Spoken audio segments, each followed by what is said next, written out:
سے سفارشی دعا نہیں کی گئی اور نہ کسی سوال کا جواب دیا گیا ہے، بلکہ ایک غم زدہ ماں جس کا بیٹا لہو لہان ہے، اس کا اہتمام ہے، جس میں ماں کی ذمہ داری ایک شاگرد کو سونپی گئی تاکہ وہ اس کی دیکھ بھال کرے۔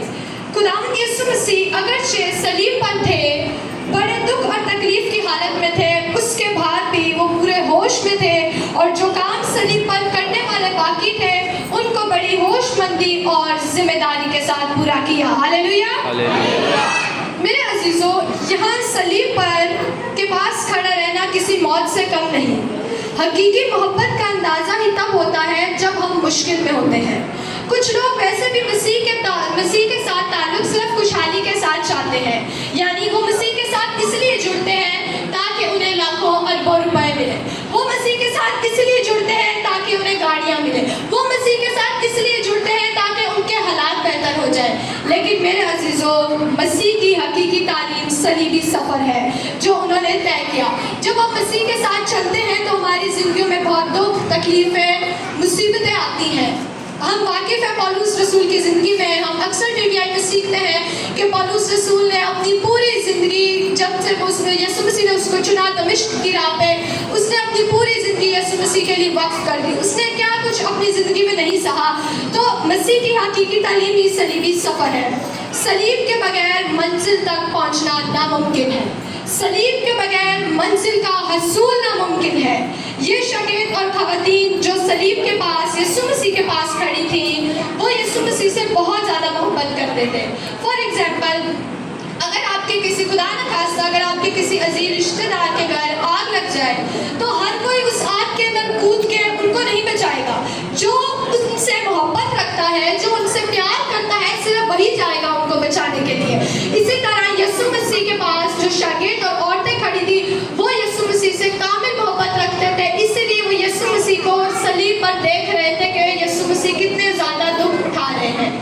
اسی آیت میں 26 آیت میں مرقوم ہے، یسوع نے اپنی ماں اور اس شاگرد کو جس سے محبت رکھتا تھا پاس کھڑے دیکھ کر ماں سے کہا، اے عورت، دیکھ تیرا بیٹا یہ ہے۔ اس آیت کو لے کر بھی کئی سوال مسیحیوں سے کیے جاتے ہیں۔ خداوند یسوع مسیح تو اعلیٰ شخصیت ہے، ان کے اندر کیوں دنیاوی اور جسمانی سوچ آئی؟ اور خداوند یسوع مسیح کے اپنے خاندان یعنی باپ اور بھائی کہاں تھے؟ خداوند یسوع مسیح بے شک اعلیٰ شخصیات ہے، لیکن اعلیٰ شخصیت کے ہونے کے ساتھ ساتھ وہ ایک کامل انسان بھی ہے۔ ان دونوں ذاتوں کا ملاپ ہمیں خداوند یسوع مسیح کی زندگی میں دکھائی دیتا ہے۔ اپنی زمینی زندگی میں انہوں نے اپنے اعلیٰ اور اپنے کامل انسان ہونے کے بہت سارے ثبوت دیے ہیں، یعنی یسوع مسیح ایک کامل خدا بھی ہے اور ایک کامل انسان بھی تھے جب وہ اس دنیا میں آئے۔ خداوند یسوع مسیح کی اپنی گفتگو، ان کا باپ، انبیاء کرام اور ان کے کام، سب خداوند یسوع مسیح کو بطور اعلیٰ ذات یا خدا بیان کرتے ہیں۔ اس سبب سے یہودی کہتے ہیں، یوحنا کی انجیل 5 باب 18 آیت میں لکھا ہے، اس سبب سے یہودی اور بھی زیادہ اسے قتل کرنے کی کوشش کرنے لگے اور نہ فقط سبت کا حکم توڑتا بلکہ خدا کو خاص اپنا باپ کہہ کر آپ کو خدا کے برابر بتاتا ہے۔ میرے عزیزوں، مقدس یوحنا رسول یہ بیان کرتے ہیں کہ اس سبب سے انہوں نے یسوع مسیح کو مارنے کے لیے پتھر بھی اٹھائے۔ فقیوں فریسیوں نے یسوع مسیح کو مارنے کے لیے پتھر بھی اٹھائے۔ پھر اس کی پیدائش ایک عام انسان جیسی تھی، کیونکہ یسوع مسیح، میں نے آپ کو بتایا، کامل خدا اور کامل انسان تھے۔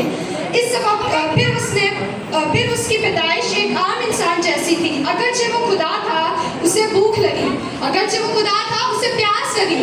سامریا کے کنویں پہ اس نے ایک گناہگار عورت سے، ایک سامری عورت سے پانی مانگا، لیکن اس نے پانی نہیں دیا۔ تو آپ سب جانتے ہیں کہ یسوع مسیح نے اس سے کہا، اگر تم مجھ سے مانگتی تو میں تجھے زندگی کا پانی دیتا۔ ہاللیلویا۔ عام انسان کی طرح یسوع مسیح دکھ سہتے رہے۔ بطور انسان اس کے آنے کا مقصد یہ تھا کہ وہ دنیا کے لیے کفارہ دے سکے۔ ہاللیلویا۔ یہ اس کے عدل کا تقاضا تھا، چونکہ وہ اعلیٰ ذات ہونے کے ساتھ ساتھ ایک کامل انسان بھی تھا۔ جسمانی اعتبار سے وہ اپنے ماں کا پہلوٹا بیٹا تھا۔ بمطابق شریعت، یسوع مسیح نے 5ویں حکم کی تکمیل کی، جو میں نے جملے آپ کے سامنے فرسٹ ریفرنس کوٹ کیا ہے کہ دیکھ یہ تیری ماں ہے، اور پھر شاگرد سے کہا۔ یہ والے ریفرنس یسوع مسیح نے یہ جملے اس لیے بولے کیونکہ انہوں نے شریعت کے 5ویں حکم کو پورا کرنا تھا۔ 5ویں حکم میں لکھا ہے تو اپنے باپ اور ماں کی عزت کرنا